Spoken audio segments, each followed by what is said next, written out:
If you have a health condition or a disability and you're in receipt of PIP, LCWRA, or even ESA, then you need to watch this video.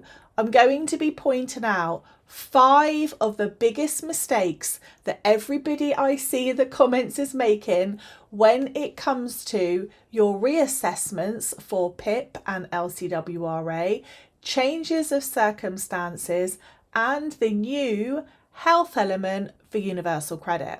And if it's your first time here, hello, my name is Ali. I used to work for DWP before I sued them single-handedly 3 times. That's me outside the court on the day. And that's why I want you to know this is a channel that you can really trust.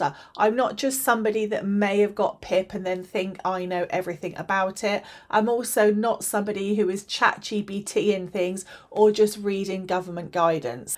I used to assess claims, I used to write training, and I used to put a lot of wrongs right, including DWP themselves.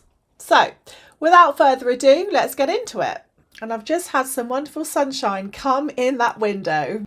So here's a little comment from one of the channel members that I'm going to answer before I go into the 5 different things. Now, if you're not yet a channel member, you can become a channel member. It's $4.99 a month. And like that, you get these special little stars next to your name, which means I know you're a channel member. You always get your questions answered. I also do private member only lives, and I do private only member videos. You can counsel at any time. It's YouTube that deals with all of that, but it's a nice thing to do and it helps support me carry on creating content to help you.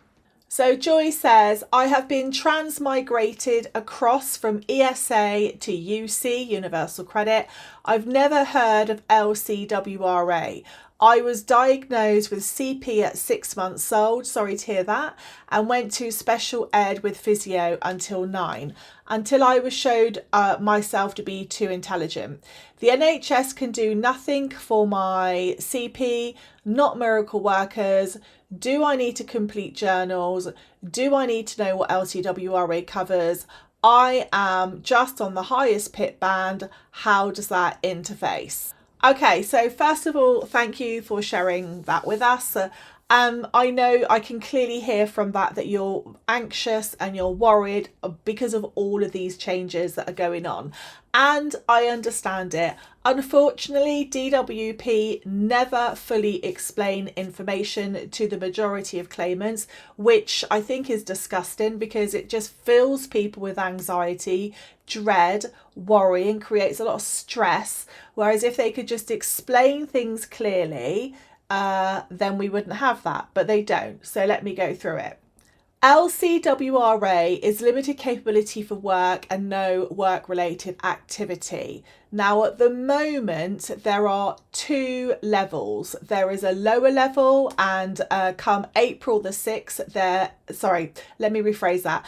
At the moment, there are 2 levels. There is a higher level and there is a lower level. Now, for all newcomers or new claimants coming on to LCWRA, you are going to be put on the lower level, which is half the money. It's about £202 instead of £420 every single month.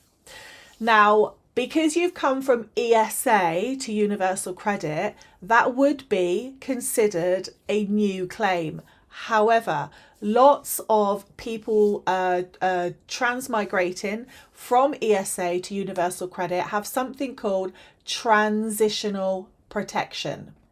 Now, it's not for everybody, and sometimes you really have to ask for it. I've had lots of my clients that have come to me for private consults ask for it, and DWP in particular, like they always do, have made it incredibly tooth-pullingly hard and complex. So in answer to your question, when you say, should I keep a journal? 100% yes. My health journal is also, it also has integrated into it something which I've created called the PIP plan system. Now, because I used to work there, there are lots of things I'm not allowed to say, I'm not allowed to share. However, The way this has been set out is set out in accordance to certain things when it regards to points and different statutes. And I have written this in accordance with the new 4-point rule that DWP said wasn't going to come in, but they have in actual fact brought in through the back door. And I've mentioned that in lots of my other videos, so I'm not going to go into that now. Now, Joy, one of the biggest things you have to have is your evidence. You have to have your timelines, all the different things that are affecting you, when they're affecting you, how they're affecting you. Inside the health journal, you have all sorts of things called disability trigger points. I should imagine you've got these awarded to you. You've got prescription trackers. You have got these sorts of things here, which are your self-assessment trackers for symptoms and also adversity. Now, it is not enough just to have a whole list of all of your symptoms and just to track those. So let's go into now the 5 things that everybody needs to do right now when it comes to PIP and LCWRA. The first one is make sure you have your evidence. Obviously, use the health journal. Now, I foresee, and I have never ever been wrong with the things I foresee with DWP, I foresee LCWRA being completely removed, and it will only be universal credit, the health element, and PIP. So don't think you're in safe grounds just because you're on LCWRA. I think they're going through a process where they're weeding people out and they're moving people who have more capabilities onto LCW instead of LCWRA, so they know exactly what they're dealing with. And again, if you go through my videos, there's lots of tables and things that I show you that come directly from DWP, and that is the truth. So number 1, make sure you keep evidence. In the health journal, everything is all in one place, so you're not going to lose stuff and you're not going to be scatty. Number 2, what type of additional evidence should you be getting, keeping and logging? Okay. Now, I hear a lot of people go, I've got anxiety. I was told I've got anxiety. That's not evidence. That's a statement, okay? And with PIP and the health element, it is going to become a benefit that you cannot get unless you have a diagnosis. Currently, that is not the case, but it's going to be. So if you're midlife or later in life, particularly, you haven't been diagnosed these things from birth, make sure you're keeping all of your symptoms, all of your assessment logs, all of your flare-up logs, all of the other things in here, along with the weekly planner. It's got 52 weeks in here. So when you're going for assessment, you can prove to them, this isn't just something, I'm spouting. It's not just something I'm thinking of. I have been tracking this for a very long time. This will also aid you very much when you're dealing with healthcare professionals in getting those assessments. The third mistake lots of people make alongside just saying what they have are just giving a list of things that they can't do without really any thorough explanation. So here you need to make the statement. You also need to qualify that statement with very good examples. Now, over at thejusticejournals.com, we do have a much deeper dive membership where it's everything to do with advocacy, disability, and starting a business. You can get very, very detailed videos over there. But in this video, I'm going to give you a couple of extra tips on what I've just been talking about. So first of all, you need to make sure that you are keeping to these 3 structured responses. You need to explain why you can't do something reliably, safely, and repeatedly. Don't just say what you can do on your good day, and don't just say what you can do on your worst day. It needs to be 3-fold. because that's how a good assessor is going to catch someone out if they are trying to get a benefit for which they're not entitled to. And if you have genuine health conditions or disabilities, you're going to be able to explain those three things or give examples of those three things very, very clearly. Okay, number 4, and I see people doing this all of the time, it is oversharing. Okay, don't overshare with organisations like DWP because they know every single thing down, and you could come across somebody who is maybe a little bit too judgmental. And sometimes people interpret that as being too capable. I think it's disgusting, but I am just trying to help you out with tips. Also, don't try and fake it. I've seen people in assessments suddenly become overwhelmed, make out they're overwhelmed, that they're hot, that they start taking off like their jumpers and pretending that they can't go on, and it does feel very false sometimes. So instead of trying to be kind of like putting yourself between the devil and the deep blue sea, one extreme to the other, just start talking realistically about the aids and the support that you used most days. So for example, if you have fibromyalgia or you have a severe arthritis and there are days when you use a walking stick, you don't have to lie and say, yes, I use a walking stick every single day and I can't walk more than 20 buses in length every single day. You don't have to do that, and I advise people not to do that, because if you do say things like that and then someone reports you for not using a walking stick where you've made the statement that you have to use one every single day, then you're going to come off as a fraud, and you don't want that.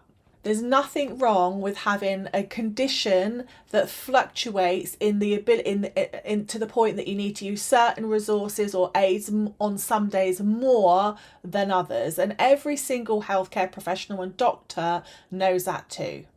There's also the point of rehabilitation. So if you do have a condition like the one I've mentioned, then your physiotherapist in particular is going to be wanting you to do certain things to strengthen your muscles, to strengthen ligaments, and things like that.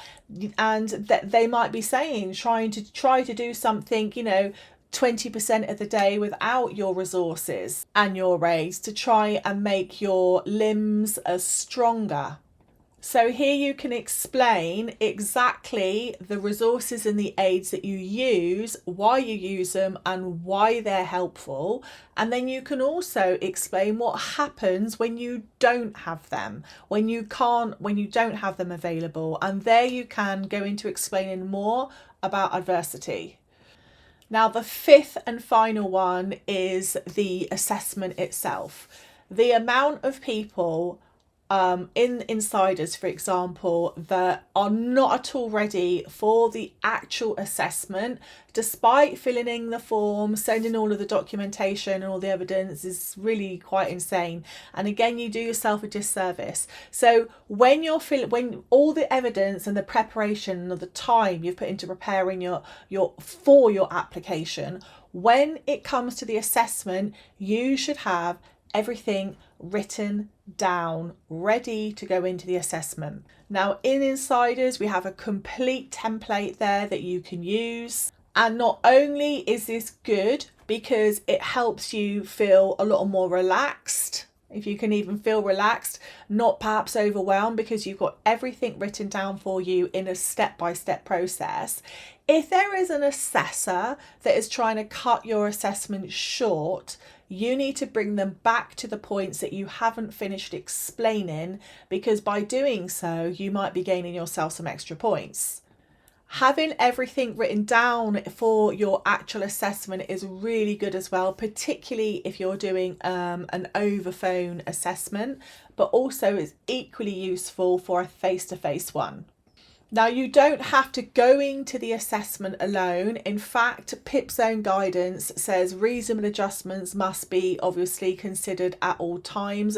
Reasonable adjustments are mandatory under the Equality Act of 2010. Reasonable adjustments are not just you need, a chair on wheels, or a chair that is higher or lower, or a chair that has armrests, for example. Reasonable adjustments could also be you need to have an appointment in the morning because you get very tired in the afternoon. Reasonable adjustments could be I need to have an afternoon an afternoon appointment, sorry, because I feel foggy in the morning. A reasonable adjustment could be I need to have somebody come with me and support me and help me not get overwhelmed and panicky.